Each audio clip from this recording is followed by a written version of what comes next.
റിഫ മരിച്ചതിന് പിന്നില് മെഹനാസ് ആണ്. ഇതുപോലത്തെ ഒരു ക്യാരക്ടർ മാനുവിൻ്റെതാണെങ്കിൽ അവൾ ചിലപ്പോൾ ചെയ്തത് തെറ്റാണെന്ന് എനിക്ക് തോന്നുന്നില്ല. എന്റെ ഈ ഒരു സിറ്റുവേഷൻ വെച്ച് നോക്കുമ്പോൾ അവൾ അങ്ങനെ ചെയ്യാൻ, മൂന്നാറിൽ വെച്ചിട്ട് അവളെ ഇതുപോലെ വേറൊരു അഫെയർ ഉണ്ടെന്ന് പറഞ്ഞിട്ട് പിടിച്ച സമയത്ത് പോലും ഇവര് രണ്ടാൾ കൂടിയാണ് എന്നെ ഭീഷണിപ്പെടുത്തിക്കൊണ്ടിരിക്കണേ. ഭാവമായിട്ടുണ്ട്, എടി ഉളുപ്പുണ്ടോടി, എത്ര പേരുടെ കൂടെ കിടന്നു, ഇതുപോലെ ഇതെല്ലാം എനിക്ക് അയച്ചതാണ്. നീ നോക്കിക്കോടി, നിനക്ക് ഞാൻ ചെയ്യാൻ പോണ കളികൾ എന്താണെന്ന് അറിയാം. അതെല്ലാം ഞാൻ സ്ക്രീൻ റെക്കോർഡ് ചെയ്ത് വെച്ചിട്ടുണ്ട്. കാരണം ഇത് അപ്പൊ ഡിലീറ്റ് ചെയ്യും. കാരണം മാനു ഇതിന്റെ പിന്നിൽ കിടന്ന് ഒരുപാട് കളികൾ കളിച്ചിട്ടുണ്ട്. കാരണം എന്റെ പഴയ ബോയ് ഫ്രണ്ടിന്റെ കൂടെയുള്ള വീഡിയോ, അങ്ങനെ കുറെ കാര്യങ്ങളൊക്കെ ലീക്ക് ചെയ്ത്, നിന്റെ കാല് പിടിക്കുക, എനിക്ക് നിങ്ങളെ പിരിഞ്ഞ് ജീവിക്കാനാവുന്നില്ല. മെഹനാസിന്റെ രണ്ടാമത്തെ ഭാര്യയാണ് സഫ. അപ്പം ഈ ഒരു കേസ് വന്നപ്പോൾ വീണ്ടും ഒരു കുത്തിപ്പൊങ്ങിയ ഒരു കാര്യമായിരുന്നു, റിഫ മരിച്ചതിന് പിന്നില് മെഹനാസ് ആണ്. അപ്പോ സഫയോട് അങ്ങനെ എന്തെങ്കിലും കാര്യങ്ങൾ പറഞ്ഞിട്ടുണ്ടോ, റിഫയെ കുറിച്ച് എന്തെങ്കിലും പറഞ്ഞിട്ടുണ്ടോ, അതോ സഫയ്ക്ക് എന്തെങ്കിലും ദുരൂഹമായിട്ട് എന്തെങ്കിലും തോന്നുന്നുണ്ടോ? എനിക്ക് ദുരൂഹത തോന്നിയെന്ന് പറയില്ല. എൻ്റെ ഈ ഒരു സിറ്റുവേഷൻ വെച്ച് നോക്കുമ്പോൾ അവൾ അങ്ങനെ ചെയ്യാൻ ചാൻസ് ഉണ്ടെന്ന് തോന്നണില്ല. ബിക്കോസ് മൂന്നാറിൽ വെച്ചിട്ട് അവളെ ഇതുപോലെ വേറൊരു അഫെയർ ഉണ്ടെന്ന് പറഞ്ഞിട്ട് പിടിച്ച സമയത്ത് പോലും സൂസൈഡ് ചെയ്യാത്ത ഒരു വ്യക്തി ഒരു കാരണമില്ലാണ്ട് അത്ര ഹാപ്പി ആയിട്ടാണ് അവൾ ആ ഷോപ്പിൽ നിന്ന് ഇറങ്ങി വന്നത് രാത്രി. അന്ന് അത്ര ഹാപ്പി ആയിട്ട് വരുന്ന ഒരാൾ ഒരിക്കലും സൂസൈഡ് ചെയ്യാൻ തോന്നുന്നില്ല. മൂന്നാർ വെച്ച് ചെയ്യാത്ത ആള് ഇവിടെ വെച്ചിട്ട് ആ ഒരു കാരണം ഉണ്ടാവും എനിക്ക് തോന്നുന്നില്ല. മെഹനാസ് അതിനെ കുറിച്ച് എന്തെങ്കിലും പറഞ്ഞിട്ടുണ്ടോ? ആകെ പറഞ്ഞിട്ടുള്ളത് ഇവള് ഷോപ്പിൽ നിന്ന് വന്നു, ഫുഡ് കഴിച്ചിട്ടാണ് വന്നത്, അപ്പൊ ലേറ്റ് ആയിരുന്നു, വേറെ തർക്കവും കാര്യങ്ങളൊന്നും പറഞ്ഞില്ല. അപ്പൊ മാനു ചോദിച്ചു ഫുഡ് കഴിക്കാൻ വരുന്നുണ്ടോ എന്ന് വെച്ചപ്പോ വന്നില്ല എന്ന് പറഞ്ഞ്. റിഫ പറഞ്ഞു നിങ്ങൾ പോയിട്ട് വാന്ന് പറഞ്ഞിട്ട് റിഫ ഫ്ലാറ്റിലേക്ക് പോയി. മാനും ജംഷാദ് വന്ന സമയത്ത് ഇതാണ് കാണുന്നതെന്ന് എന്റെ അടുത്ത് പറഞ്ഞു. റിഫയെ പേഴ്സണലി സഫയ്ക്ക് അറിയില്ലായിരുന്നു. ഈ പറഞ്ഞ കഥകൾ കേട്ടിട്ടിപ്പോ മെഹനാസിന്റെ മുമ്പുള്ള കഥകൾ അറിഞ്ഞിട്ടാണ് സഫ മെഹനാസിന്റെ ലൈഫിലേക്ക് പോകുന്നത്. അതെങ്ങനെയാ അക്സെപ്റ്റ് ചെയ്തിരുന്നത്? അത് ആ ഒരു സമയം പരിചയപ്പെട്ടപ്പോൾ നമ്മൾ നോർമലി ഫ്രണ്ട്സ് ആയിട്ട് തന്നെ കണ്ടിന്യൂ ചെയ്തത്. പിന്നെ ഫോൺ വിളിച്ച് സംസാരിക്കുമ്പോഴൊക്കെ എന്തോ തെറ്റ് ചെയ്യാണ്ട് ശിക്ഷിക്കപ്പെട്ട ഒരാളെ പോലെ തോന്നി സംസാരത്തിലൊക്കെ. നമുക്ക് മറ്റാളുടെ വശം നമുക്ക് കേൾക്കുന്നില്ലല്ലോ, അയാള് ലോകത്തില്ലാലോ. ഞാൻ മാനു പറയുന്നതൊക്കെ കേട്ടു. ആകെ എനിക്ക് മിസ്റ്റേക്ക് ആയിട്ട് തോന്നിയത് അവർക്ക് വേറെ റിലേഷൻ ഉണ്ടായിന്ന് പറഞ്ഞിട്ട്. അപ്പൊ റിലേഷൻ ഉണ്ടായിന്ന് പറഞ്ഞപ്പോ ഈ ഒരു സാഹചര്യത്തിൽ ഞാൻ മാനു എടുത്ത് പറയും, ഇതുപോലത്തെ ഒരു ക്യാരക്ടർ മാനുവിൻ്റെതാണെങ്കിൽ അവൾ ചിലപ്പോ ചെയ്തത് തെറ്റാണെന്ന് എനിക്ക് തോന്നുന്നില്ല. മാനസികാവസ്ഥ അങ്ങനെ ആവാം. ചിലപ്പോ അതൊരു കള്ളക്കഥയായിരിക്കാം. കള്ളക്കഥയാന്ന് പറയില്ല. കാരണം മൂന്നാറ് വെച്ചിട്ട് ചോദിക്കുന്ന ചോദ്യത്തിന്റെ വീഡിയോ ഞാൻ കണ്ടിട്ടുണ്ട് ലാപ്ടോപ്പിൽ. അതുകൊണ്ടാണ് ഞാൻ അത് വിശ്വസിച്ചത്. അതിന്റെ ബാക്കിൽ എന്താ കഥ ഒന്നും നമുക്കറിയില്ല. അതിനെ കുറിച്ച് കൂടുതലായിട്ടൊന്നും മെഹനു പറഞ്ഞിട്ടില്ല.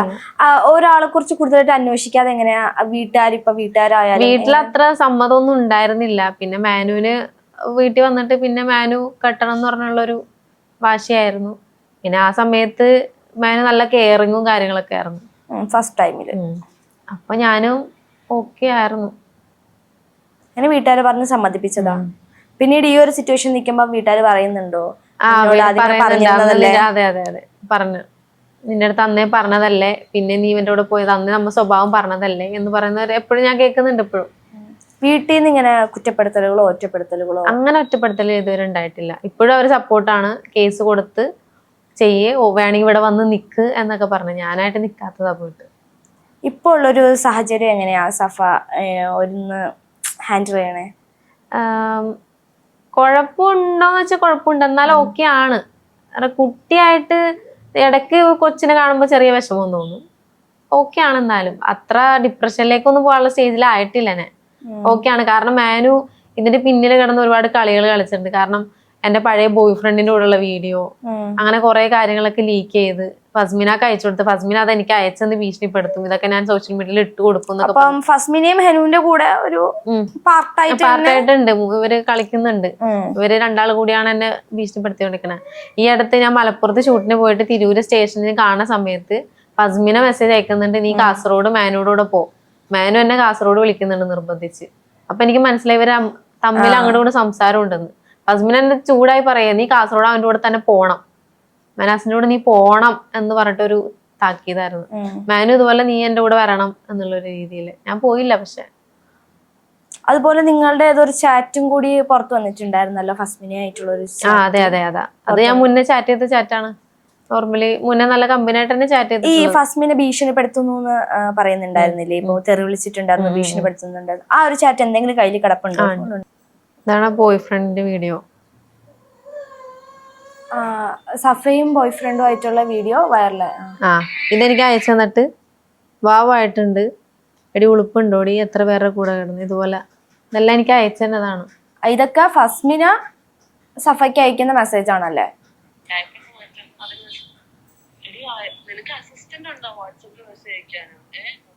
ഈ വീഡിയോസ് ഒക്കെ മെഹനാസ് അയച്ചു കൊടുക്കാതെ കിട്ടൂല. കാരണം ഇത് 3-4 വർഷം മുമ്പേ ഞാൻ യൂസ് ചെയ്തിരുന്ന ഒരു അക്കൗണ്ട് ഉണ്ട്.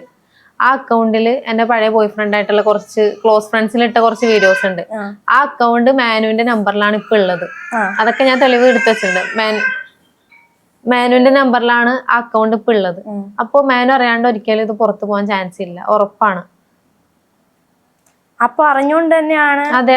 അതുകൊണ്ടാണ് എനിക്കിപ്പോ കൂടുതൽ ദേഷ്യവും കാര്യങ്ങളും ഇപ്പൊ അത്രക്ക് വന്നോങ്ങി ഉണ്ടെങ്കിൽ ഇത്ര പുറകെ നടന്നു. ഇന്നലെ വരെ മാനു എനിക്ക് അയച്ച മെസ്സേജ് ഞാൻ കാണിച്ചു തരാം. ഇന്നലെയും ചാറ്റ് ഉണ്ടായിരുന്നു. ഇന്നലെ എനിക്ക് മെസ്സേജ് അയക്കുന്നുണ്ടായിരുന്നു. നിന്റെ കാല് പിടിക്ക, എനിക്ക് നിങ്ങളെ പിരിഞ്ഞ് ജീവിക്കാനാവുന്നില്ല. 10:20 AM ഇന്ന് ടുഡേ എന്നയച്ച മെസ്സേജാ. ലാസ്റ്റ് മെസ്സേജ്, നിന്റെ കാല് പിടിക്കാൻ, നിങ്ങളെ പിരിഞ്ഞ് എനിക്ക് ജീവിക്കാൻ പറ്റുന്നില്ല. അപ്പം സഫയ്ക്ക് തിരിച്ച് ചോദിച്ചൂടെ? ഞാൻ ഒന്ന് റിപ്ലൈ കൊടുക്കാതെ നമ്മൾ കോർട്ട് വഴി നീങ്ങേണ്ടതാ. ഒരുപാട് മെസ്സേജ് ഉണ്ട്, ഒന്നും ഞാൻ റിപ്ലൈ കൊടുത്തുള്ളതാ. കുറെ കരഞ്ഞ് ഇമോജി, ഇടക്ക് വോയിസ് അയക്കും. നീ നോക്കിക്കോടി, നിനക്ക് ഞാൻ ചെയ്യാൻ പോണ കളികൾ എന്താന്ന് പറയാം. അതെല്ലാം ഞാൻ സ്ക്രീൻ റെക്കോർഡ് ചെയ്ത് വെച്ചിട്ടുണ്ട്. കാരണം ഇത് അപ്പൊ ഡിലീറ്റ് ചെയ്യും. രണ്ടാളും കണക്കാം, മാനോ അതെ ഫസ്മിനോ അതെ, അപ്പൊ ഡിലീറ്റ് ചെയ്യും. അപ്പൊ സ്ക്രീൻ റെക്കോർഡ് ചെയ്ത് വെച്ചില്ലെങ്കിൽ തെളിവ് വേറെ ഉണ്ടാവില്ല. അപ്പോ ഏതെങ്കിലും ഒരു സാഹചര്യത്തിൽ കുഞ്ഞിന് വേണ്ടിട്ട് ഇനി ഒന്നിക്കാൻ? ഇല്ല. കുഞ്ഞിനെ ഇനി ഒറ്റയ്ക്ക് നോക്കുന്നാണോ? നോക്കും. ഇനിയിപ്പോ വേറൊരു കല്യാണത്തിന്റെ അപ്രോച്ച് വന്നാൽ? ഇപ്പൊ ഇല്ല. ഇപ്പോ ജീവിതത്തിൽ ഇപ്പോ ഒരു ചെറിയ പ്രായത്തിൽ ഒരുപാട് അനുഭവിച്ചു എന്ന് സഫ തന്നെ പറയുന്നുണ്ട്. അപ്പൊ ആ ഒരു അനുഭവം ഒറ്റ വാക്കിൽ എങ്ങനെ പറഞ്ഞു തീർക്കും സഫ? അത് സത്യം പറഞ്ഞെങ്കിൽ എനിക്ക് 23 വയസ്സായിട്ടുള്ളൂ. 23ാമത്തെ വയസ്സിൽ രണ്ടാമത്തെ കല്യാണം, പിന്നെ ഫസ്റ്റത്തെ ഡിവോഴ്സായി, സെക്കൻഡാമത്തെ പോലെ കുട്ടിയായിട്ട് തല്ലും പിടിയായിട്ട് പിരിഞ്ഞു. ഇതിലിപ്പോ എന്താ പറയാനുള്ള? പ്രത്യേകിച്ചൊന്നുമില്ല, മൂഞ്ച അവസ്ഥ തന്നെ പറയാനുള്ളൂ. ഇത് നല്ലൊരു ലൈഫ് വരുമെന്ന് ഹോപ്പ് ചെയ്യുന്നു. ഒറ്റക്ക് തന്നെ കുട്ടിയായിട്ട് തന്നെ നോക്കാനാണ് പ്ലാൻ. സഫയ്ക്ക് ജോലി ഉണ്ടോ? ഇല്ല, ഞാൻ വണ്ടി ഊബർ ഓടാൻ കൊടുക്കുന്നുണ്ട്, എന്റെ സ്വന്തം വണ്ടി. ഊബർ. പിന്നെ എന്തെങ്കിലും പ്രൊമോഷൻ കാര്യങ്ങളൊക്കെ ചെയ്യാറ്.